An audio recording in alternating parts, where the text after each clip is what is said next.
If you're thinking about putting downlights in your home, watch this video. I'll show you some tips and tricks for when you're purchasing your light and doing the lighting design to help you get the most out of your space and give you a perfect finish. So to start with, let's talk about the two most common types of downlights. So what you'll normally see is a flush finished LED downlight like this. So flush finish just means that the light is sitting flush with your ceiling. So when it's installed, the LED is right here at the face of the light. The other fitting is a deep recessed LED, which means that the actual light source sits further up into the fitting. So the difference between these two lights is that the flush finish downlight gives a much wider beam angle, which will cover more area, but it will also produce a lot more glare off your ceiling. So if you're ever sitting at home and you're getting sore eyes, or you're noticing the light coming from the ceiling and you have to try and avoid looking up, that's most likely because you do have flush finish downlights, or you do just have a fitting that you're looking directly towards the LED. So whenever we're installing downlights, we usually recommend a deeper recess fitting. You're getting the benefit of the light,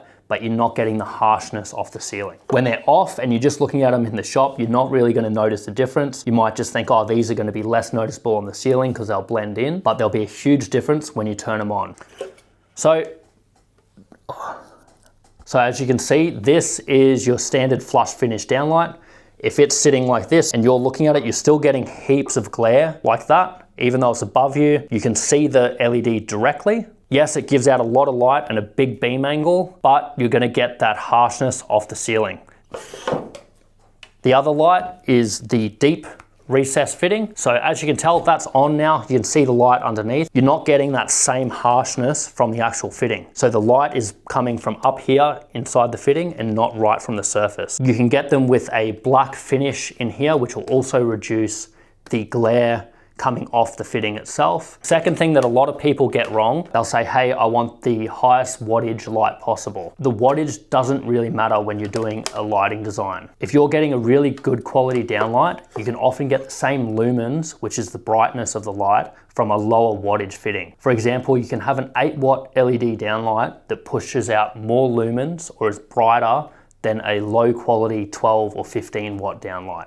The only difference is the higher wattage downlight is going to use a lot more power. So the second thing to look at while we've got these flush and deep recessed downlights here is the beam angle of the light. So this is important when you're thinking about your space, what you want to use it for, if you have any features that you want to highlight. So if you imagine the light coming out of this on this angle, it might fill up a meter or a 2 meter circle on the ground, whereas a light like this will disperse a lot more. Just depends on the height of the ceiling and again, the type of downlight. You might have a feature wall that you want to highlight. In that case, you're going to want to go a downlight that has a tighter beam angle to shine directly onto that spot. Say if you've got a feature wall that you want to highlight, you'll put the lights nice and close to the feature wall and you'll get a really tight beam angle to show that light down onto the wall. If you get a light that's got too wide of a beam angle, it's just going to light up that whole space and you'll lose the feature. Whereas for bigger rooms like living areas and master bedrooms, you'll still put in a deep recessed downlight, but you can get one that has a slightly wider beam angle. So you're getting good coverage, but you're also not getting the glare. You'll also need to take into consideration the number of downlights depending on the size of the space and the height of the ceiling. For most master bedrooms, we'll go a nice evenly spaced 4 to 6 downlights,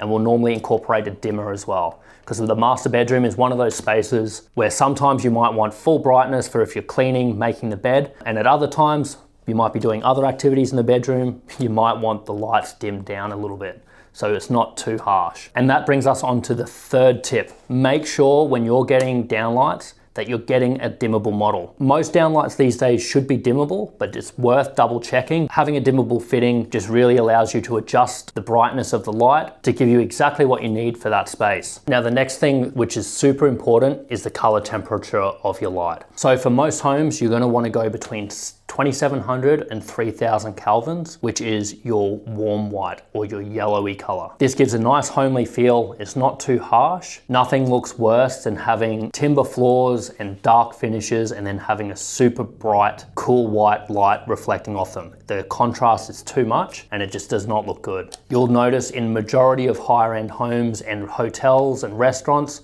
they're all a 3000 or 2700 light, which is your warm. Sometimes it's hard to tell on camera, but this is your 3000K, which is your warm finish. This is your 4000K, which some people still do like this, is in between both. And this is your 5000K, which is really bright. You'll probably notice this in waiting rooms, in hospitals, and sometimes offices. So now let's talk about the spacing and number of downlights required in a room. A general rule of thumb for normal bedrooms is between 2 and 4 downlights, sometimes installed diagonally or evenly spaced. For master bedrooms, living areas, or those slightly larger areas, usually 6 downlights will cover them, but it depends again on where your furniture is located and how bright you want the room to be. It also depends on what other lighting you have in there. If you have wall lights, floor lighting, strip lighting, you might not require as many downlights, or you might want to use them in a different way to highlight different areas in your home. That's why it's so important, before just getting an electrician to come in and cut in the downlights in a nice square pattern,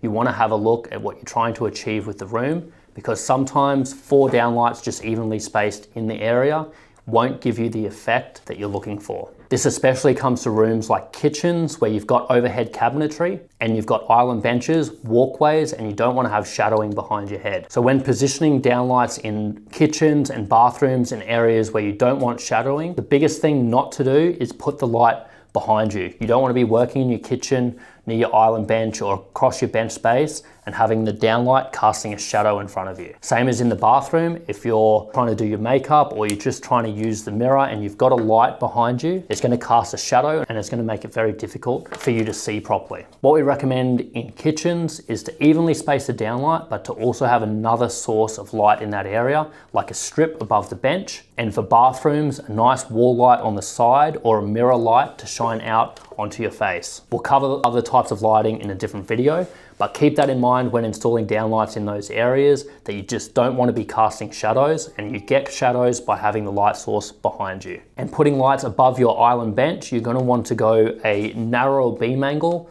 to highlight that spot on your bench and not just cast light throughout the whole kitchen, especially if you're trying to make it a bit of a feature and you're not going with pendant lights. Positioning of downlights for, say, a feature wall, what you're going to want to do is get a downlight with a nice tight beam angle and install them close to the wall to shine down and really highlight that feature. When you're thinking about doing a lighting design or a downlight upgrade, make sure you speak to a lighting designer or an electrician with a lot of experience doing lighting to give you the best result possible, and you're not wasting money just throwing up downlights in areas that they shouldn't go and then not getting the most out of your upgrade.